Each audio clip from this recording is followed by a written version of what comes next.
Alors merci Sabine pour cette présentation. Je vais moi aussi prendre quelques minutes pour remercier les organisateurs des Journées du patrimoine et également de la fête patronale d'Ironde et Buron, le maire d'Ironde, Éric Théron, le personnel municipal, les agents, les salariés, également tous les bénévoles et les bénévoles d'Ironde et Buron Patrimoine que j'ai rencontrés et qui font un travail remarquable dans l'entretien de ce beau patrimoine qui va nous intéresser aujourd'hui. Donc merci également aux gens qui sont présents pour faire vivre ce patrimoine.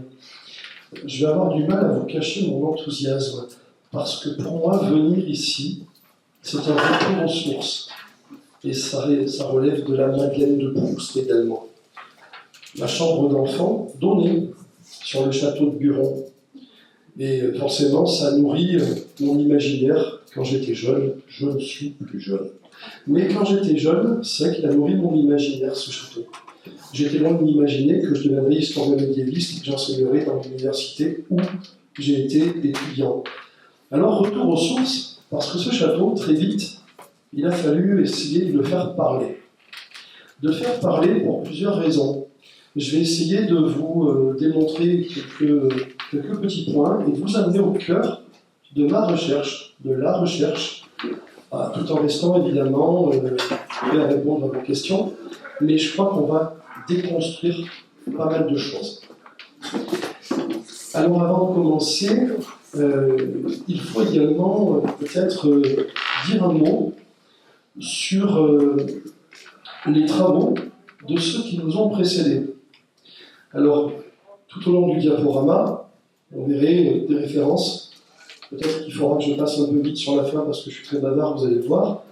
Mais je reste à disposition si vous avez besoin de toutes ces références.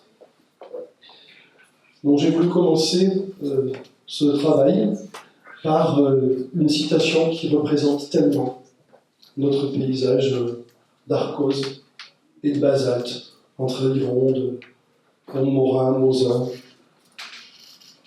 Je vous laisse le temps d'apprécier Laurence Delpoux et également ce grand auteur qui nous rappelle que nous sommes que de passage et ça colle tellement bien à l'esprit du Moyen-Âge et à ces gens qui ont fait des fortifications sans en voir l'achèvement. Alors évidemment, il y a des gens qui œuvrent pour entretenir ce patrimoine. Je leur rends hommage aujourd'hui. Histoire de femmes, d'hommes et d'ânes, également, qui sont des outils formidables pour aider les archéologues. Donc là, vous avez une vue de ce que vous connaissez, évidemment. On parlera aussi un petit peu de l'abbaye de la Luisan, du Boucher. Parce que l'histoire de cette abbaye est très proche de l'histoire du château. Je me permets également de souligner le travail exceptionnel de la municipalité, des acteurs publics, privés qui ont inauguré cette passerelle, qui nous permet d'arriver finalement dans la haute cour du château, en toute sécurité, et de le faire connaître au plus grand nombre.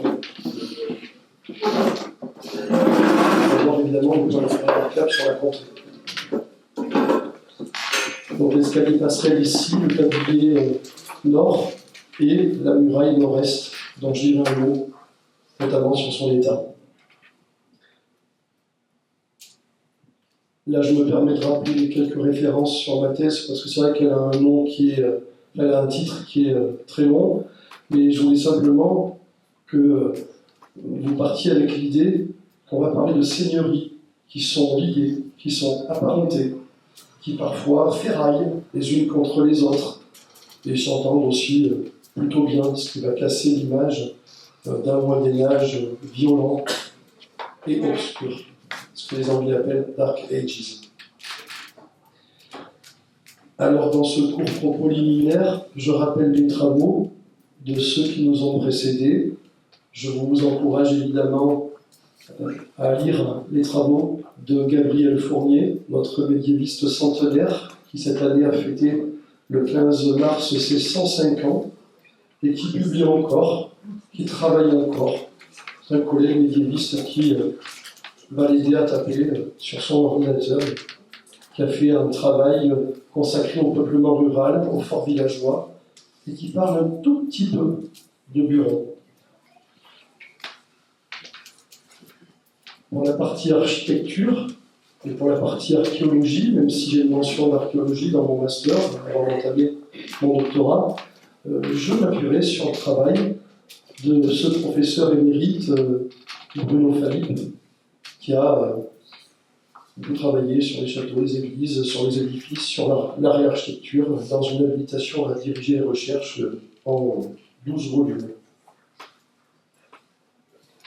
Pour la partie histoire médiévale et pour les lectures d'été, je vous encourage à aller découvrir les deux auteurs suivants qui nous permettent de déconstruire et de reconstruire le Moyen-Âge et de sortir des clichés et des idées farfelues véhiculées depuis le XIXe siècle. Le professeur émérite Dominique Barthélémy, qui enseigne à Paris, mon président de jury, mon directeur de thèse,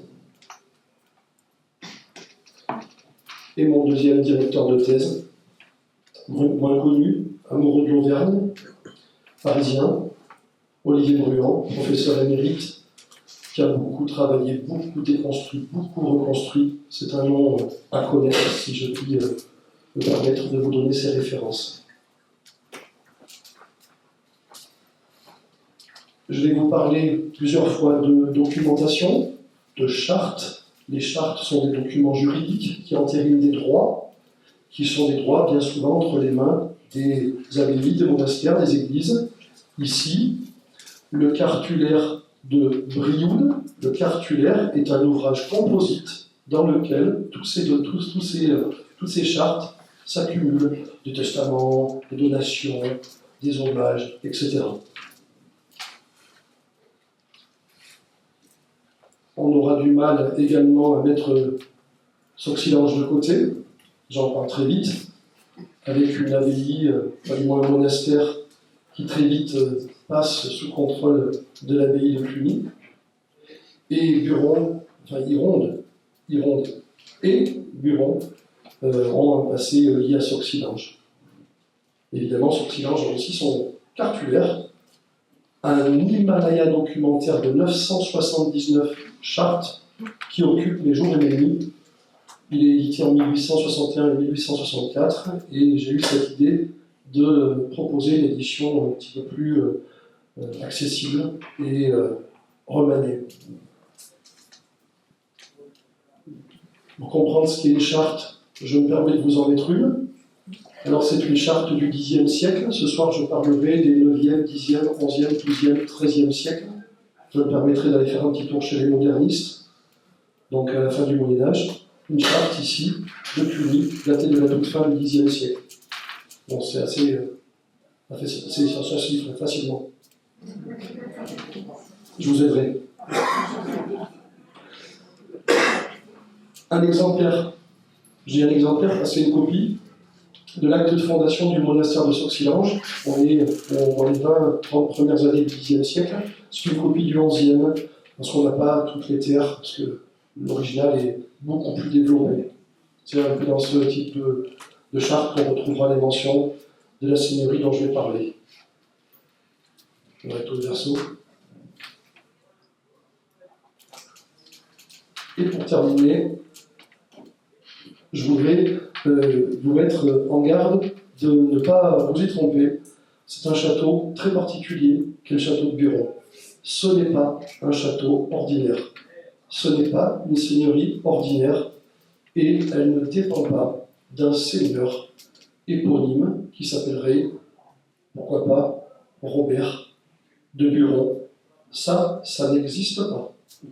Il y a une mention controversée que les médiévistes ont déconstruite qui propose un seigneur dit de Buron, mais ce n'est pas Buron.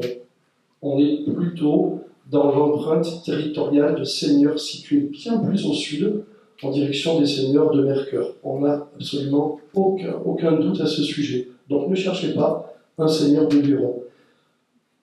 Nous n'avons pas une seigneurie dont les droits, les terres seraient des héritages. Je vous ai proposé nos lectures agnatiques et cognatiques, c'est-à-dire liées par le père ou la mère en descendance directe, mais on est sur une seigneurie qui appartient très tôt aux élites.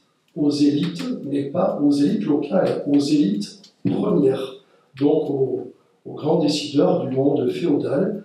Et ne cherchez pas un seigneur de Buron, ça n'existe pas. Ou alors, on a mal cherché. Mais je vais essayer de vous le prouver et de vous le démontrer. Voilà le plan que je vous propose. Donc on commencera par Buron avant Buron. On va voir ce qu'il y a. Mais là, il faudra faire confiance, il faudra parler archéologie, et il faudra voir l'invisible, et se servir de Gabriel Fournier, notre médiéviste centenaire. On sera sur le Xe siècle, sur, on va dire, le début de l'aventure post-carolingienne. Puis on ira faire un tour entre Xe et XIe siècle sur le château de Buron et sa première mention. On fera aussi mentir le panneau qui est situé dans la passerelle. Et je ne dirai pas du mal de ce panneau, sinon je peux faire des copains. Il y a quelques inexactitudes qu'on peut comprendre très facilement. Et puis un dernier point, le château qui va devenir celui que vous connaissez avec ses parties romanes et ses élévations successives au niveau de la conquête de l'Auvergne. Le rattachement de l'Auvergne dans le giron capétien. Donc voilà ce que je vous propose. Buron, avant Buron. Alors, avant Buron, qu'est-ce qu'il y a? Eh bien, c'est difficile à dire parce que les sources écrites sont très timides. Et les sources écrites ne mentionnent pas de points fortifiés avant le XIe siècle. Mais on est certain, avec des recoupements agricoles, des recoupements de noms, en regardant également les seigneurs, les élites locales qui gravitent autour de la seigneurie et du château au XIe siècle, on est certain qu'il y a quelque chose à la fin de l'époque carolingienne, donc on va dire entre la fin du IXe et le début du Xe siècle. Et ce n'est pas sur le site actuel du château. Pour ceux qui iront se promener tout à l'heure, j'aurai le plaisir d'y aller avec mes amis, si vous voulez, je vous montrerai l'endroit, mais il existe, plein nord, après le tablier nord du château, il existe un site qui est aujourd'hui un pierrier, dont on ne voit plus grand-chose et qui est recouvert de végétation. Eh bien, c'est le site du premier château de Buron. Alors, quand on voit ça, ça ne fait pas rêver. C'est une levée de terre. Une levée de terre qui est une mode féodale, une mode castrale, comme on le voit en France, en Germanie, et à l'époque féodale, à cette époque. On est en contrebas du château, ce qui nous fait dire que le château est déjà en construction. Parce qu'une seigneurie, un seigneur, un comte, un évêque, prenez qui vous voulez, qui commence à se mettre sur une butte en ayant un édifice plus haut, ça ne correspond pas à une logique féodale. Donc le château est déjà en train de naître sur son site actuel. Mais en contrebas, il y a une mode féodale. Avant de vous montrer tout ça, parce qu'évidemment, on a des images, pas de Buron, on risque de vous décevoir, je voudrais quand même un petit peu vous rappeler cette idée que j'aimerais gommer de la plupart des esprits, dont fait avec les étudiants régulièrement. Arrêtons de penser que l'an 1000, que la croisée des 10e et 11e siècles, c'est des siècles de turpitude, de violence inouïe, et on a déjà un élément qui expliquera tout à l'heure pourquoi Robert de Buron et pourquoi ce que vous avez dans la chapelle. Les seigneurs de l'époque ne changent pas des seigneurs du XIIe, du XIIIe, du XIVe siècle, ce sont les mêmes. Et ces seigneurs, on leur a donné bien souvent, au temps post-carolingien, cette image de fous furieux, d'une violence inouïe.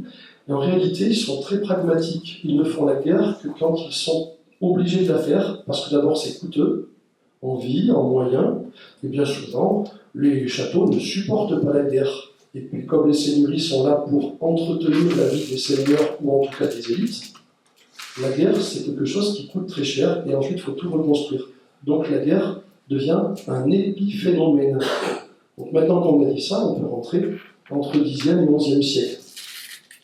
Je me permets de rappeler également, c'est une conférence que j'avais faite à la Société de Haute-Auvergne à Aurillac. On avait travaillé sur les déprédations des seigneurs et on a des points communs avec tous nos seigneurs du coin. J'expliquerai tout à l'heure pourquoi. Et le Robert de Buron, il existe dans bien des seigneuries. Et à 15-20 km d'ici, vous en trouvez un autre, sur la butte de Nolette. le château de Nonette. Oh, combien de fois on a entendu ce seigneur épouvantable, et bien sûr, ensuite, Nonette est devenue la petite nonne, et très vite, on a reconstruit. On s'est imaginé un seigneur enlevant une nonne, et il a violent au passage, et puis à la fin, il l'épouse, parce que quand même, il faut faire quelque chose de présentable sur le long terme. En fait, tout ça, c'est farfelu. Et on va essayer de le démontrer et de le déconstruire, comme je vais faire avec Buron. Je me permets de vous faire une petite mise au point géographique, une cartographie assez simple et intéressante pour un point. Buron est situé entre le comté d'Auvergne et la comté d'Auvergne. Il se retrouve donc en première ligne, également le long de l'Allier, mais également près des pays de l'Aïgou et de Homer. Donc il est à la confluence de tout, ce château. Et si vous regardez également les petits points que j'ai indiqués par un château, eh bien, les seigneurs voisins, ceux qui sont les plus proches de Buron, ce sont les seigneurs d'Usson, un lignage vraiment très épais à l'époque, prestigieux, et les seigneurs d'Ibois, dont on sait pas mal de choses, même si le château a disparu. Vous remarquez également qu'on est près de l'abbaye de Manlieu, par contre, pour des questions techniques, j'ai dû couper la carte, on est un petit peu hors cadre. L'abbaye de Manlieu est située hors cadre, partie nord, et on est également pas très loin de la butte de Nonette qui serait située hors cadre, partie sud de la carte. Donc vous retrouvez finalement ce château de Buron, cette seigneurie à la confluence du comté et de la comté, ce qui va expliquer aussi bien des choses. Et ce qui va expliquer l'emplacement de l'abbaye du Boucher, près des possessions comtales. Alors, qu'est-ce qu'on sait du château primitif? Pas grand-chose. Par contre, c'est très amusant de voir qu'on a une rue de la motte féodale. Donc, on a un indice qu'on appelle odonymique. Je vous ai rappelé ce qu'est l'odonymie sur le site de géographie de Géoconfluence. Nos lieux, nos noms de rues, de routes ne viennent pas du hasard. Et le fait d'avoir une rue de la Motte juste avant l'accès du château nous montre bien que par les verdiers, par la hauteur de cette rue, on arrivait finalement sur la partie nord du château, en contrebas. Si vous voulez retrouver la motte féodale, c'est pas compliqué. Quand vous arrivez en bas de la passerelle, vous avez sur le côté une table de pique-nique avec des bancs. Eh bien, il y a on va dire que vous continuez tout droit, là où c'est interdit, et vous tombez sur la motte. Alors, je voulais vous montrer une motte castrale. Un très bel exemple. Alors, je pense que Buron a des dimensions un petit peu plus modestes, encore que l'érosion a fait son œuvre. Là, vous avez une motte castrale qui est en Auvergne, hein, donc on va prendre du local avec, et vous pouvez imaginer, un premier édifice sur ces mottes castrales, comme il devait y avoir à Buron, probablement. Alors là, j'ai pris, avec l'autorisation de l'illustrateur, j'ai pris une reconstruction, ça vaut ce que ça vaut, mais de ces mottes féodales qui supportaient des premiers édifices en matano putrescibles. Donc il reste des traces, hein, bien souvent. Et bon, voilà, c'est triste, mais il faudrait pouvoir faire un sondage archéologique, peut-être 1 ou 2 carrés de sondage sous ce talus, pour essayer de voir si on trouve quelque chose. Ça serait intéressant, probablement. Alors, ce château de Buron, il est entre les mains d'un lignage comtal, vicomtal puis comtal. Ce lignage, cette grande famille seigneuriale, ce sont les Guilhelmides. Donc les Guilhelmides, ou Wilhelmide, ou les Mousses, c'est Guillaume, et ils s'appellent pratiquement tous Guillaume. Alors je vous ai un petit peu rappelé les principaux Guilhelmides des temps post-carolingiens. Bon, vous en mettez pas, ils sont tous ducs d'Aquitaine et comtes d'Auvergne. Eh bien, ce sont les premiers possesseurs de Buron. On sait également que les fondateurs de Cluny et de Sauxillange, Guillaume le Pieux, avaient bien près de Vic-le-Comte, près de Buron, à Gironde. Donc, les premiers édifices, même modestes, sont probablement entre les mains des Guilhelmides. De toute façon, les 3/4 de l'Auvergne. Donc, vous retrouvez les Guilhelmides ici, dans la partie duc d'Aquitaine et comte d'Auvergne. D'autres Guilhelmides, alors sur le titre qui est un peu coupé par le petit bourrelet de notre écran, ce sont les vicomtes de Clermont, mais vicomte, c'est vice comitis, c'est l'envoyé du comte. Bon, c'est pas assez prestigieux pour eux. Donc vicomte devient comte. Ils finissent par usurper le titre comtal, et on retrouve notamment Guy Ier, vicomte, puis comte d'Auvergne. Et ensuite, vous retrouvez les successeurs jusqu'à l'évêque Étienne IV, parce que c'est de lui qu'on va parler. Voici le premier membre des élites qui possède des droits sur le château de Buron. Alors, un petit point sur Saint-Ostremouane. Ils n'ont pas grand-chose ici, mais dans la charte, ils sont cités. Donc, on suppose que ce sont des voisins.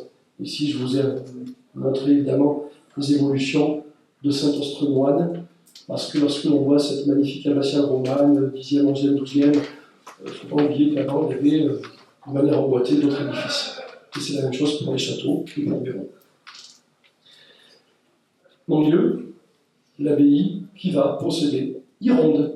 On en parle tout de suite. Donc, abbaye de Manlieu qui a une particularité, elle est très ancienne, elle a un prestige qui date du IXe siècle avec une charte du roi Pépin d'Aquitaine, mais c'est un mensonge, c'est une construction et cette charte est un faux. Alors, puisqu'on ne sait pas grand-chose du premier château, eh bien on va voir celui qui est le château de l'époque romane, dont il reste quelques soubassements que je vous montrerai en photo tout à l'heure. Alors, après l'histoire invisible, voici l'évolution architecturale au XIe siècle du château de Buron. Cette mention, Castellum de Boudrenaud, elle a fait beaucoup parler les médiévistes. Donc, moi, on peut parler avec une expression assez courte. Hein. Il y aurait de quoi faire 1 heure rien que sur cette expression. Alors, on a utilisé un vocabulaire particulier pour parler du château. En latin, c'est un castrum des castrats. Eh bien, la première mention ne parle pas avec ce vocable, mais utilise le terme castellum, et on s'est posé la question. Vous avez mis également d'autres mentions autour, également en Mitio, où on a également Finitates, qui montre le côté massif déjà bien construit. Alors, pourquoi on s'est posé cette question? Pourquoi appeler Buron Castellum et non pas Castrum? Eh bien, on va expliquer la différence. Voici la première mention du château de Buron. Le château de Buron n'est pas né au XIIIe siècle, non. Il est connu bien avant. Nous sommes sur une charte épiscopale qui n'est pas datée avec précision, mais on a bien travaillé et on a réussi à trouver toute une série d'indices pour faire de cette charte une charte épiscopale. On sait de quel évêque, Étienne IV, et nous sommes entre 1014 et 1025. Pour faire simple, avant lui, il y a un autre Étienne, ils n'ont pas d'imagination, ils s'appellent tous Étienne. Étienne III, c'était un Brioude, il est assassiné. Et avant lui, Étienne II, le grand Étienne II, dont on dit qu'il est celui qui a construit la cathédrale de Clermont, c'est archi faux, c'est celui qui a construit Notre-Dame du Port. Alors, dans cette charte du Cartularis Occident, que je vous laisse lire, c'est du latin, c'est très facile. Là, voilà en français. Dans cette charte, qu'est-ce qu'on découvre? Eh bien, on découvre qu'Étienne IV, l'évêque des Arvernes, on parle encore d'Arvernes, pense à l'après, et il commence à distribuer ses biens. Donc on a une charte de donation, mais qui ressemble un peu à un testament. Est-ce que c'est son testament? Est-ce que c'est le final? On n'en sait rien. Par contre, ce qui est très intéressant, c'est qu'il donne toute une série de biens, j'ai coupé, et les droits sur l'église de Chidrac. Mais alors par contre, il cède tout. L'église de Chidrac ne devait pas l'intéresser, il cède tout. Et un peu plus loin, on voit qu'il cède au moine de Sauxillange 5 bœufs, 5 bovins, qu'il avait abandonnés au château de Buron. Alors, 5 bœufs au XIe siècle, c'est très précieux. Ça sert pour les corvées, ça sert pour les constructions, et donc, on a un château qui est déjà bien en place, parce que si vous commencez à l'appeler par Castellum, ce n'est pas une levée de terre, on est déjà dans l'ulure de la pierre, et avoir forcément ces bœufs sur place, nous montre des corvées, donc une seigneurie très active, avec des gens qui viennent payer à la Saint-Martin ou je ne sais quand, à la Saint-Julien, le patron d'Auvergne, ils viennent payer ce qu'ils doivent au comte ou à l'évêque, parce que là c'est une charte épiscopale. Alors là, ça nous pose un problème, parce que si c'est une charte de l'évêque, il a des droits sur le château, sur la seigneurie. Mais tout ça, on le sait là, également, appartient au comte au même moment. Et le comte et l'évêque, c'est comme mon chien et mon chat sur le canapé. Ça ne s'entend pas toujours. Alors là, c'est quand même plus pratique, c'est des carments tous les deux. Mais bon, si c'était aussi simple dans les familles. Bon, mais il ne nous dit pas qu'il possède des droits sur le château. En tout cas, il possède ses bœufs, et de ces bœufs, eh bien, il va les laisser aux moines de Sauxillange qui se retrouvent. Donc, les nouveaux possesseurs, ou en tout cas les personnes qui vont gérer, administrer cette partie de la seigneurie, parce que l'évêque leur a donné. Donc, nous avons été à Buron, une mini-dépendance des moines de Sauxillange. Tout ça grâce à 5 bœufs. Ça se complique. Parce que dans le cartulaire de Sauxillange, on retrouve une charte identique, à quelques exceptions près. C'est toujours une charte en latin, très facile à lire, je vous laisse le temps de la lire. Les plus entrées les plus courtes étant les mots. Voilà, je passe sur la traduction. C'est toujours Étienne IV. Et Étienne IV nous fait une révélation. Il nous fait une révélation, c'est qu'il va quand même un petit peu reprendre la donation au testament initial. Parce que l'un doit probablement être la première charte et l'autre est la seconde. Celle-ci est plus développée et il commence à distribuer son patrimoine de façon puzzle. Donc Saint-Austremoine se retrouve avec le domaine d'Autrive, que vous connaissez probablement, c'est le château aujourd'hui d'Autrive, à Tariba, au-dessus d'Issoire. Alors, j'avais un petit peu mis le bazar parce que le chapelain de Autrive, Sermentison, se parait dans sa documentation de cette charte pour dire que finalement il était très ancien. Donc je m'étais fait un copain pour la vie en lui expliquant qu'il se trompait. C'est Autrive, près d'Issoire. La mention est assez claire, avec la dépendance de Saint-Austremoine. Et encore, j'ai coupé, mais vous retrouvez des dépendances qui sont près de Perrier. Ça ne fait aucun doute. Et vous retrouvez, un peu plus bas, l'église de Chidrac, dont on parlait tout à l'heure, avec ses fours, ses jardins, ses cours d'eau, bref, on donne tout à Sauxillange, ou en tout cas on le répète. Et tout à la fin, nous retrouvons notre seigneurie. Mais aux surprises, nous ne sommes plus avec le château, mais nous sommes avec l'église d'Ironde. Alors, qu'en pensez ? Eh bien, on s'est bien interrogé, et on s'est dit que le moine de Sauxillange avec 5 bœufs, sur les pentes du château, on avait du mal à le voir. Donc on a ici probablement un état de négociation sur les testaments qui font l'objet donc de corrections, et nos moines de Sauxillange, les 5 bœufs, ils n'en veulent pas, et ils récupèrent les droits sur l'église d'Ironde. L'église d'Ironde est donc une dépendance de Sauxillange. Et tout ça est documenté au tout début du XIe siècle.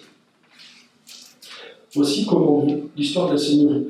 Vous me permettrez une petite boutade, mais j'ai déjà compris qu'il y avait des histoires qui regardaient Buron et des histoires qui regardaient Ironde. Et tout ça date du XIe siècle. Visiblement, l'un ne se mélange pas avec l'autre. Déjà depuis le Moyen-Âge. Alors, qu'est-ce que c'est que cette histoire de château qu'on appelle Castellum ? Eh bien, des médiévistes très sérieux, dont certains nous ont malheureusement quittés, se sont interrogés sur cette notion de château. Alors, le premier à se poser la question est un médiéviste belge qui s'est dit « Mais pourquoi on parle de château avec Castellum ?» Bon, il a fait un travail sur ces termes et il arrive à la conclusion, j'ai juste perdu son nom, le temps que je le retrouve, c'est un nom belge et je crois que je l'ai gobé, je le retrouve dans quelques minutes. Ce médiéviste belge, spécialiste de philologie, donc la science des mots et de l'écriture, en arrive à une conclusion que de toute façon, Castellum et Castrum, c'est pareil. Donc il botte en touche en se disant de toute façon, c'est pas la peine d'aller plus loin. Alors, ce médiéviste belge, je retrouve son nom, désolé pour la prononciation, Jan Frans Verbruggen, pense que c'est synonyme, donc on n'est pas plus avancé. Nous sommes en 1950. En 1964, un autre médiéviste, Jacques Choron, qui travaille l'onomastique, donc là aussi discipline de linguistique, se dit non, c'est pas si simple, il doit y avoir quelque chose. Et il finit par penser qu'il y a des époques, des décennies où on parle de Castellum et d'autres où on parle de Castrum. Ça nous arrange bien, nous pour savoir à quoi ressemble le château. Bon, finalement, on n'obtient pas grand-chose. Continuons à chercher. On s'est penché, un petit peu plus tard, sur des archéologues qui nous ont dit oh, finalement, il doit y avoir une explication. Et ces archéologues se disent puisqu'on parle de Castrum et de Castellum, l'un doit être le diminutif de l'autre. Donc, Castrum serait le grand château et Castellum serait le petit. Ça ne tient pas, parce qu'on a fait des vérifications sur quelques milliers de chartes pour être sûr, et les médiévistes en arrivent tous à la même conclusion, parfois dans la même phrase. On commence par Castellum et on finit par Castrum. Et parfois l'inverse. Ça ne nous arrange toujours pas pour savoir à quoi ressemble le Buron. Ne vous inquiétez pas, on va trouver des solutions. Des archéologues ont poussé un peu plus loin en pensant que ces différences de vocabulaire devaient peut-être être des références militaires ou des références agricoles. Ça ne fonctionne toujours pas. Alors, comment s'en sortir avec tous ces articles? Eh bien, récemment, c'est dans un colloque qui portait ce nom étonnant de Marche du Palais, qu'un médiéviste que je connais bien, Olivier Bruon, s'est servi de quelque chose de très étonnant. Les inscriptions sur les monnaies, pour savoir si on avait des châteaux ou des châteaux, Castellum ou Castrum. Et il en arrive à une conclusion qui marche pour l'Auvergne, c'est que Castrum est l'édifice, on va dire, le plus ancien, et il provient en ligne directe des temps anciens, et donc de l'Antiquité. Et donc Castrum est en place au moins depuis les temps des Romagiens.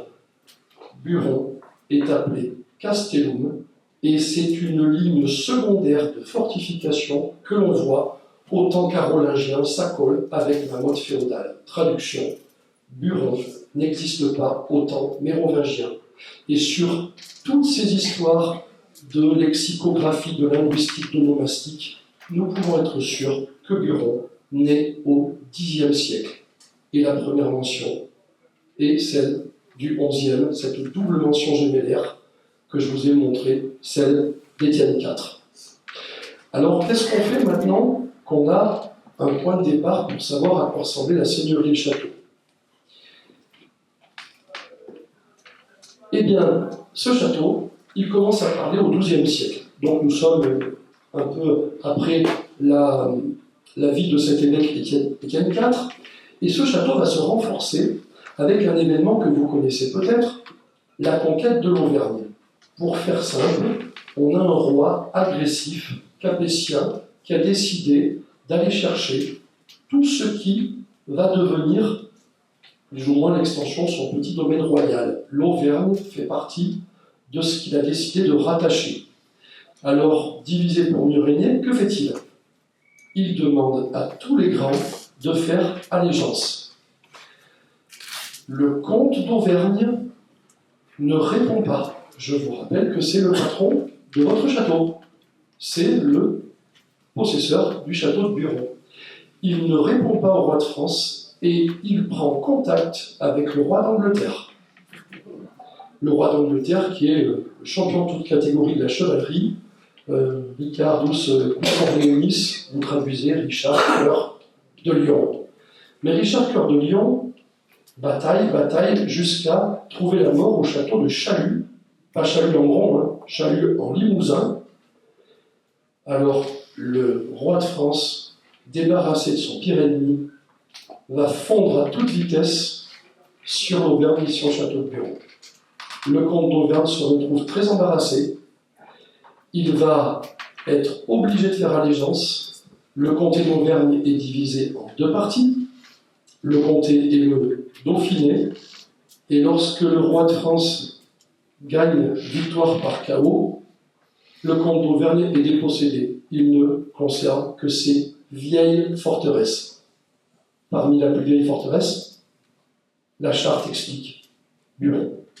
Donc Buron est peut-être une des forteresses préférées du comte d'Auvergne, et vous savez pourquoi. Parce que si vous descendez un peu plus bas où étaient situées les ânes que je montrais tout à l'heure, vous avez la nécropole des comtes d'Auvergne, l'abbaye de Val-Luisan, de Voluisan du Boucher.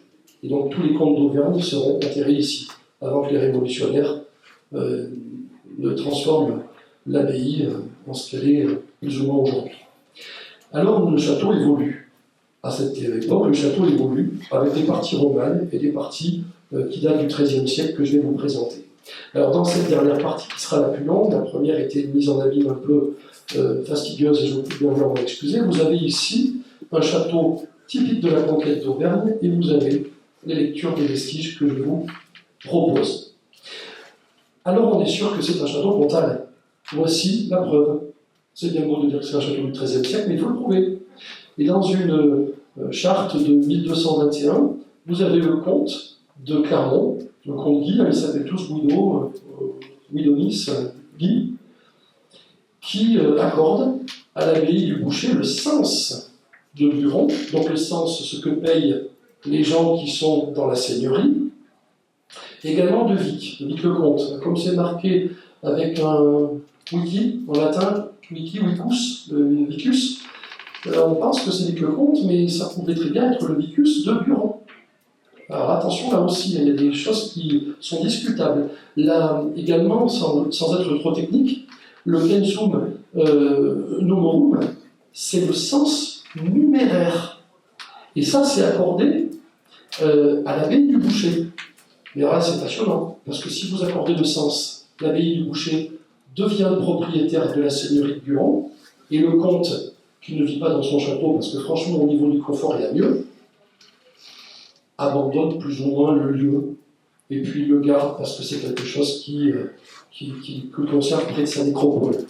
Et donc, on aurait ici l'abbaye du Boucher, qui aurait peut-être, sur le sens numéraire, le droit de frapper monnaie. Vous comprenez pourquoi j'aimerais bien proposer à je ne sais qui d'aller fouiller du côté de la butte de Buron. Imaginez qu'on retrouve des pièces de monnaie qui nous apprennent des choses qu'on ne sait pas. On peut toujours rêver. Donc une première mention en 1221, c'est un château comtal, on en est certain. Donc là, ce qu'on sait par contre, c'est que l'évêque n'a plus vraiment de prétention sur Buron au XIIIe siècle. Il a d'autres chats à fouetter en d'autres endroits. Il est plutôt sur la Grande Limagne, sur la partie Monton-Crest. Il part en direction de Clermont. Ou au sud en direction de Saint-Germain-en-Bron.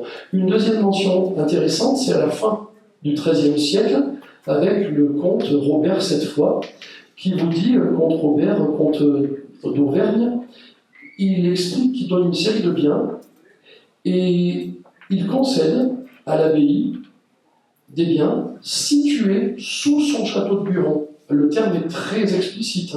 Il a encore la main sur cette forteresse depuis au moins les 10e, 11e siècles. Un château qui, depuis 200 ans, n'a pas changé de main. Toujours aucun seigneur de Buron. Je n'en ai trouvé aucun. Alors, on va expliquer pourquoi. Vous connaissez cet édifice, Notre-Dame de Buron. Alors, dans cet édifice, à côté de cet édifice, il y a une enceinte, ce qui nous montre que la seigneurie s'étendait bien en dessous du château. Et dans cette chapelle, on parlera évidemment de cette fameuse légende. Parce que derrière la légende, il y a toujours, à défaut d'avoir un peu d'hérité, il y a on va dire, un ensemble d'éléments qui se sont mélangés et qui, dans l'imaginaire collectif, ont donné des choses surprenantes. Alors, pour ces vestiges, on retrouve quand même des vestiges intéressants avec une archère à étrier circulaire. C'est assez rare, mais ça existe. Ce qui montre que le château et son enceinte basse ont encore une vocation militaire. Donc les abords du château sont protégés. C'est un château comtal. Vous avez l'abbaye qui est une nécropole comtale il est bien logique d'avoir une garnison sur place et d'avoir des vestiges. Ces vestiges sont datés du XIIIe siècle. Donc, on pense que la seigneurie de Buron s'étend à partir du moment où les comtes voient aussi la naissance, à côté du château, de l'abbaye du Boucher. Donc, on est à la toute fin du XIIe et au début du XIIIe siècle. C'est là que l'édifice devient un édifice fortifié dans la partie basse.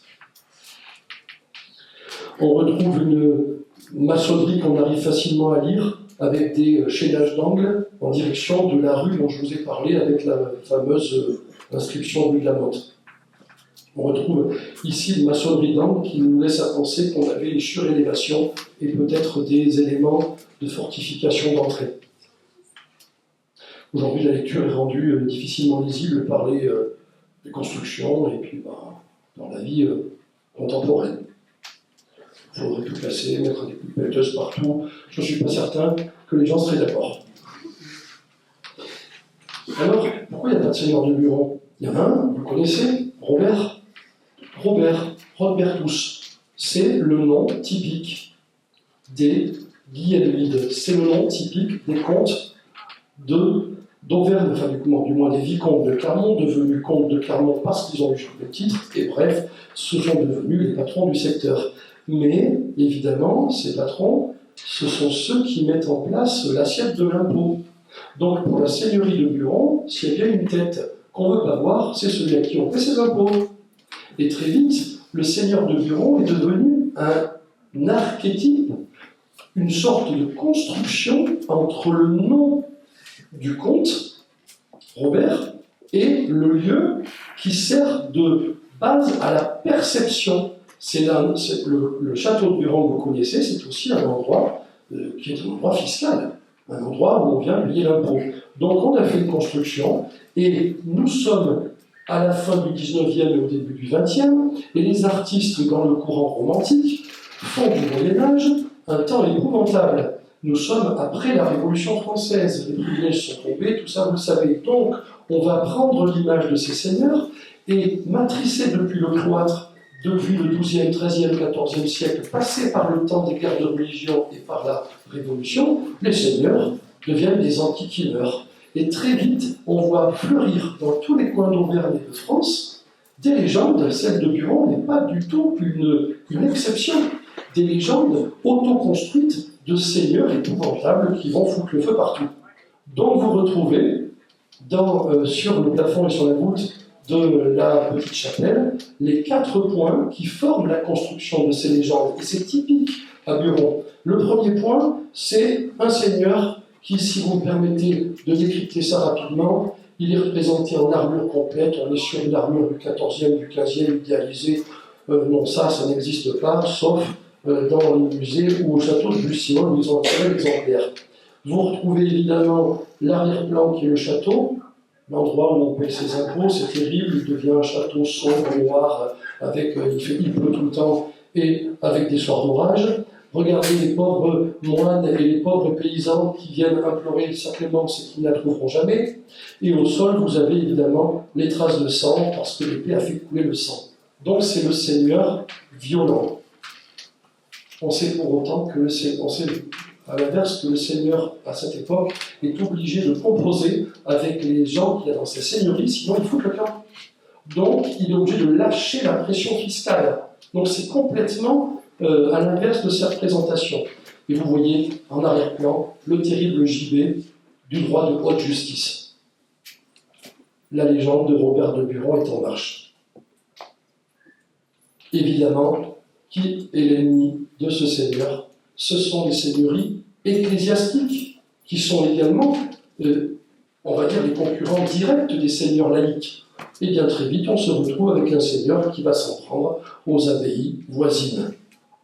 Sauf que l'abbaye voisine, c'est l'abbaye de son lignage. C'est là où il a choisi d'être enterré. Vous ne croyez quand même pas qu'il va y foutre le feu.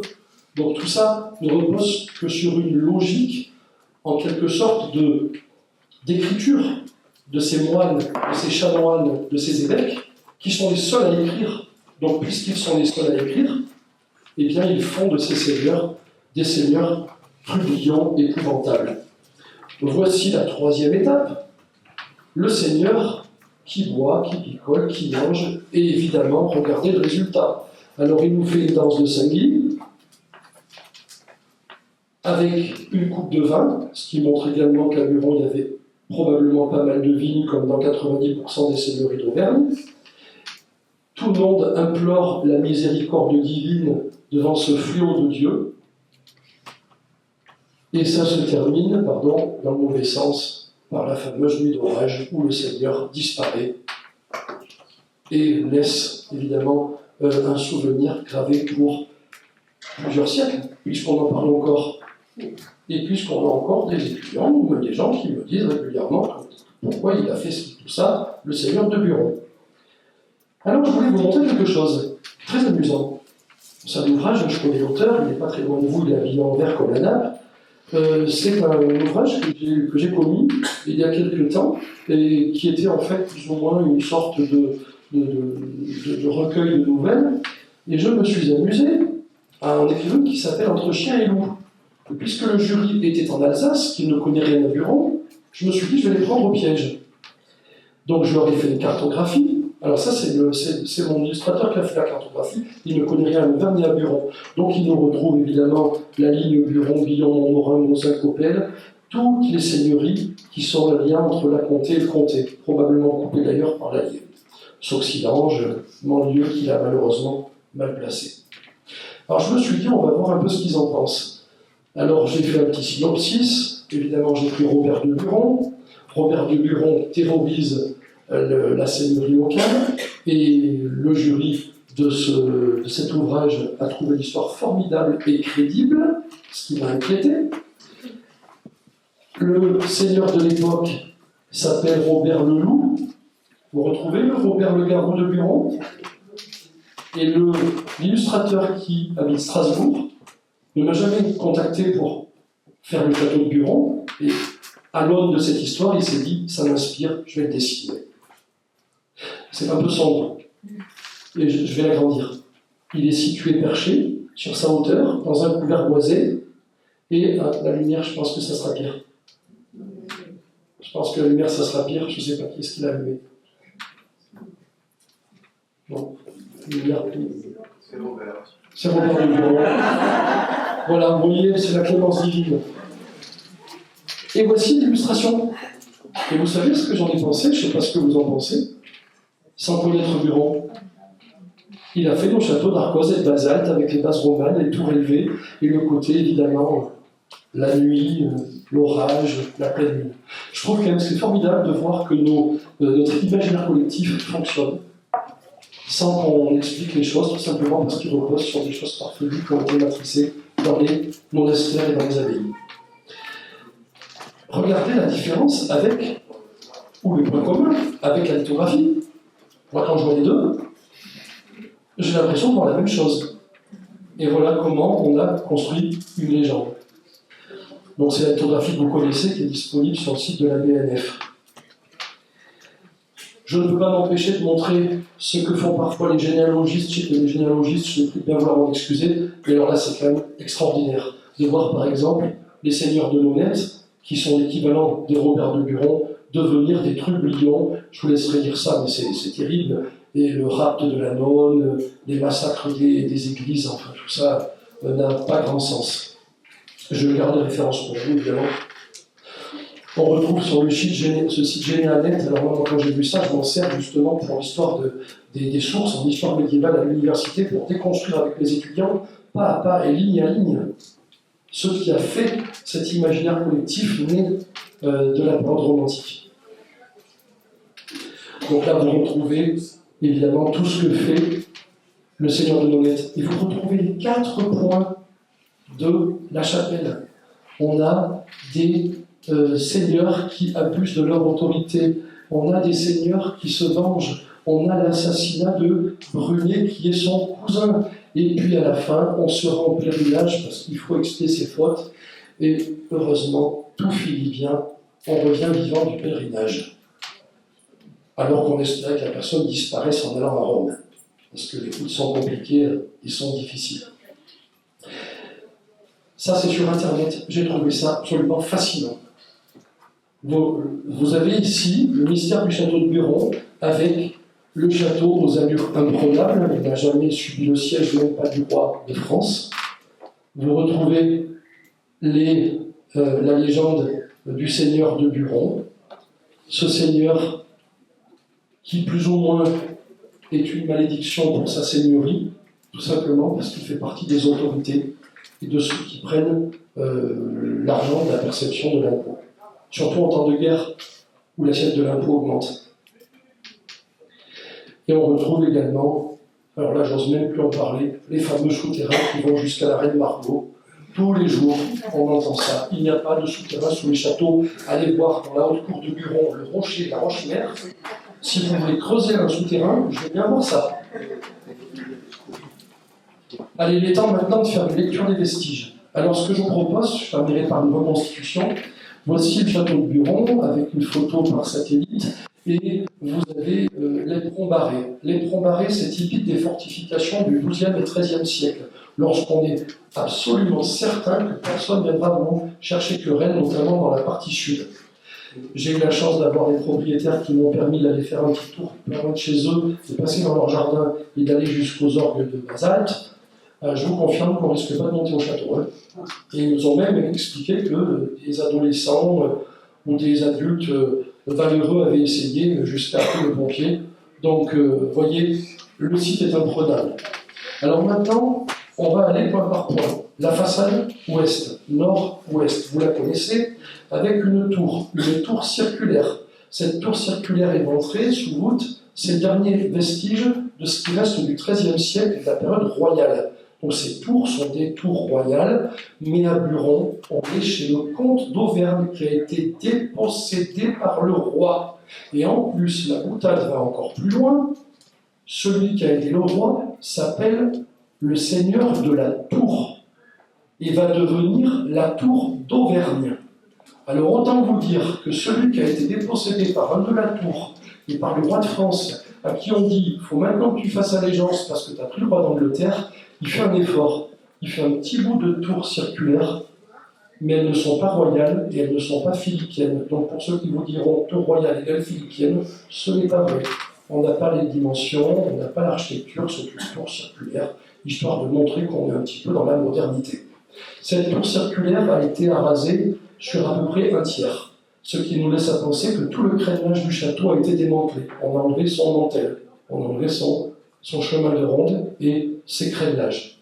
Donc ce qui est intéressant aussi de noter, c'est que dans la partie sud de cette façade, de cette courtine, on a probablement une porte d'entrée, parce que la porte d'entrée n'est pas la brèche que tous les adolescents prenaient.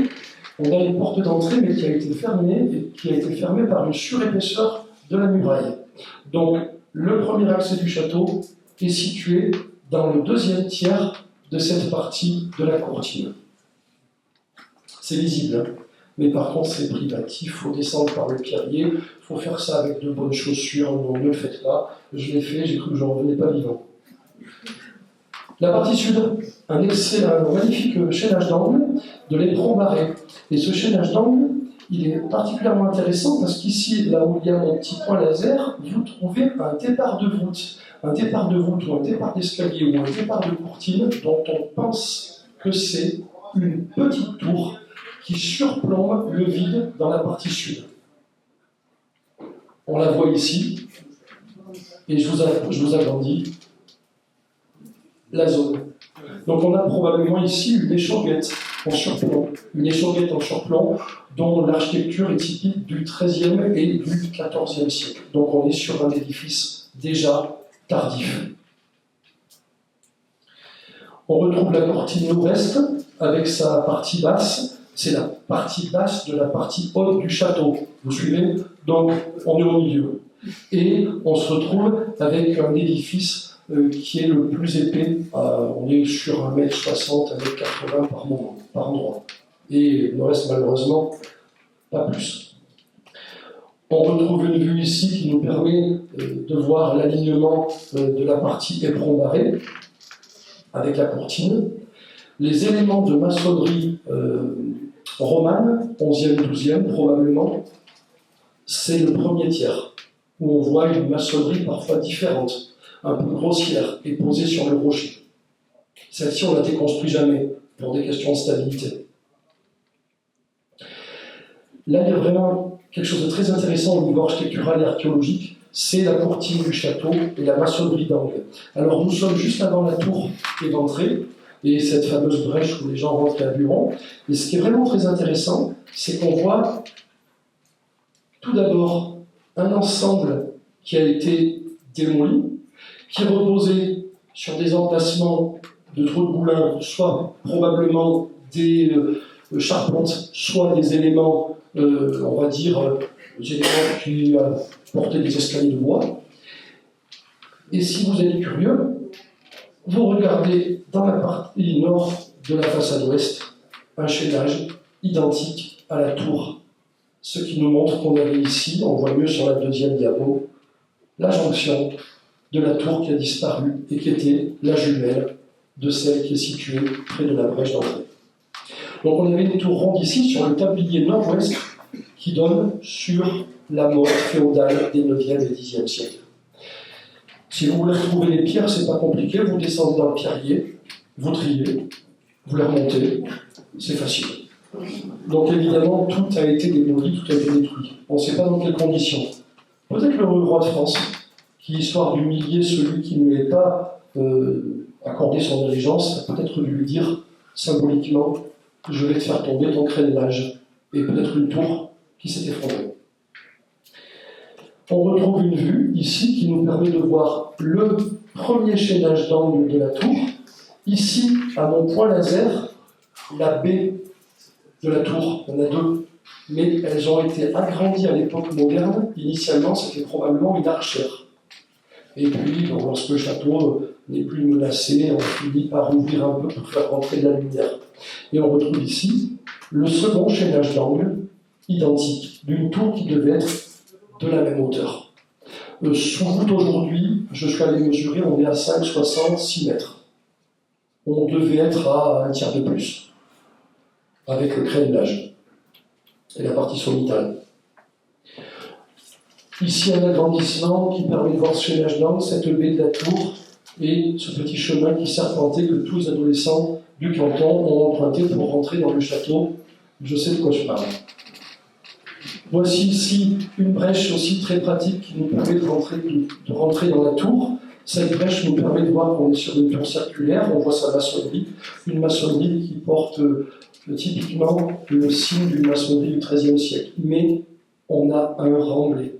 Ça serait intéressant de pouvoir voir à 1 mètre dessous ce qu'on appelle le glacis, pour voir si on n'a pas du roman. Un détail de la voûte qui commence à se fissurer. La maçonnerie, assez grossière, il reste même des traces d'enduit. Et on retrouve ici la voûte, qu'on retrouve exactement identique au château, par exemple, de Saint-Julien de Coppel, près de Lyon. Vu depuis la haute cour, nous voyons la basse cour. Cette basse cour avec l'entrée ici de la tour, ici les différentes brèches. Alors c'est évidemment noyé par la végétation. On retrouve ici le rocher qui fait la haute cour, que vous connaissez parce qu'on arrive maintenant sur cette haute cour avec la passerelle, et des détails très intéressants. Par exemple, lorsque l'on voit l'élévation de la partie basse, on suppose que là aussi on est sur un remblai qui conviendrait à décaisser, mais bon, c'est peut-être difficilement aujourd'hui, c'est peut-être même impossible à faire. Donc pas mal de lierre qui nous embêtent parce qu'on ne voit pas toujours les trous de boulin, on ne voit pas toujours les emplacements des constructions de bois. On les voit par contre sur le tablier nord. Sur le tablier nord du château, ici, on voit une séparation entre la partie haute et la partie basse. Et quand on s'approche, vraiment, on voit, vraiment c'est le mauvais sens, on voit typiquement l'angle droit et l'élévation qui reposaient sur des trous de boulin et sur une charpente. Donc on est sur une partie basse, et là, quand vous êtes ici, si vos pieds sont à l'endroit où il y a mon laser, votre tête, elle est située là. En réalité, votre tête, elle devrait être en dessous du niveau de l'étage. Donc là aussi, ça permet d'évaluer le remblai. Et un gros plan, pour vous montrer en maths ce que c'est qu'un angle droit. Avec évidemment ces deux parties qui ont bien subsisté, qui sont encore dans un état de conservation assez exceptionnel pour les conditions météorologiques qui ont forcément eu des impacts sur la structure du château. Là, vous avez la muraille nord, ce tablier. On retrouve également, en plusieurs endroits, ces ouvertures, ces trous de boulins, certains ont été comblés, qui nous font penser qu'il y avait un chemin de ronde et un accès de bois qui permettait d'aller en surplomb et de relier les deux tours, parce qu'on a une extraction locale et que ce rocher était probablement plus développé, mais qu'on a utilisé ce qui était sur place. Peut-être pas dans la proportion complète, mais dans une proportion qui permet de ne pas passer son temps à descendre en contrebas dans la plaine. Et là, ça brise aussi l'idée qu'on entend régulièrement au détour des conversations, quand on vous dit « Ah là là, les gens du Moyen-Âge, qu'est-ce qu'ils ont eu du courage de monter ?» Ben non, ils étaient pragmatiques comme nous, ils prenaient ce qu'ils avaient pour faire le moins de pas. Là, on a une ouverture enterrée. On est sur cette partie nord, et là, on peut évaluer plus ou moins le remblai. On est sur 1,50 m minimum, on est peut-être même sur 2 mètres. Évidemment, on ne sait rien de ces portes, ces brèches, appelez comme vous le souhaitez. Je voulais également vous proposer, à la lecture de ces vestiges, une reconstitution. Alors c'est assez pauvre, mais on ne peut pas faire plus. Et faire plus, ce serait aller un peu trop loin. Alors, vous retrouvez sur le plan cadastral des parcelles qui sont concernées par le château, et vous retrouvez d'ailleurs le négatif de la partie haute et de la partie basse, dès le cadastre. Nous sommes sûrs à 100%, on va dire 99%, parce qu'il peut y avoir toujours une marge d'erreur, qu'il y a une tour entre la jonction de la muraille ouest et de la muraille nord. On est sûr également alors là on descend un petit peu dans la probabilité, on est plutôt à 60-70%, une tour située près de la porte que le professeur Falip a repérée et qui a été refermée par l'architecture maçonnée. Donc on est pratiquement sûr ici d'une tour qui forme du coup une courtine. On m'avait dit un jour, tu parles d'une courtine, il n'y a pas de tour. Si, c'est une courtine parce qu'elle relie deux tours. Et on retrouve ici cet angle que je vous ai proposé, la lecture entre la basse et la haute cour. Et on retrouve ici, c'est le professeur Falip, qui est professeur émérite d'histoire de l'art, qui le propose. On retrouve une tour probable à l'angle nord-est, finalement située près de l'escalier passerelle que vous empruntez. Et qui devait reposer sur la muraille, dont il ne reste pas grand-chose parce qu'elle est en très mauvais état. En fait, la muraille est, il ne reste que la maçonnerie intérieure et le plaquage extérieur a été démantelé ou s'est effondré. Donc c'est pour ça que par endroits, on a l'impression que ça ressemble plus à de la terre qu'à de la pierre. Et pour terminer cette reconstitution, une base d'échauguette ou de tour qui ressemble plus ou moins à ce qu'on fait au XIVe siècle quand on veut coiffer un édifice avec une dimension ostentatoire. Je rajoute l'édifice que j'ai appelé un édifice flanquant, dont on a des traces manifestes, qui devait constituer la première entrée du château, qui permettait de passer depuis le nord, où il y avait la motte féodale, qui n'a peut-être pas été abandonnée, c'était peut-être un édifice avancé, peut-être une barbacane, qui permettait de longer la courtine et de rentrer dans le château. Je termine par ce que vous connaissez probablement à l'époque moderne, même si Buron n'est plus le château de la conquête royale, mais il devient un château où les autorités continuent de venir régulièrement. On n'est pas très loin du bûcher, où les comtes sont toujours enterrés, mais nous sommes nous sommes à l'époque moderne, nous sommes également pour avoir l'époque de religion, et nous avons une trace qui nous montre que Buron est adapté à l'arme à feu, d'où les meurtrières à étrier que je vous ai, ou à goulot, que je vous ai montré sur la partie basse. La seigneurie de Buron existe toujours. Elle a passé les temps carolingiens, elle a passé les temps féodaux, elle a passé la conquête de l'Auvergne, même si le comte a fait un mauvais choix, et elle a passé également le temps de l'Ancien Régime et de l'époque moderne. Les seigneurs de Buron n'ont pas existé, mais il y a des seigneurs possédant Buron, et Buron se retrouve entre les mains de différents seigneurs, je n'en citerai qu'un, le seigneur de Feydide, qui possède également l'abbaye, les vestiges de l'abbaye, près de l'église Saint-Ragon de Saint-Ivoine, et qui possède le château de Saint-Ivoine. Et quand vous êtes au château de Saint-Ivoine, partie privative que j'ai eu le bonheur d'expertiser, vous voyez Buron, juste en face de vous.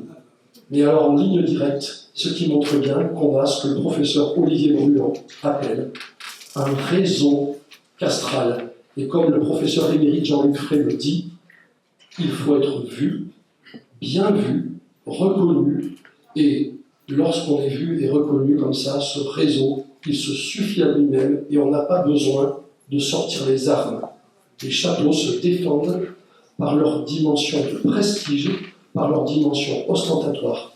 Et c'est pas un Robert Buron, fût-il sourd ou un petit peu excité avec ses voisins, qui nous montrera le contraire.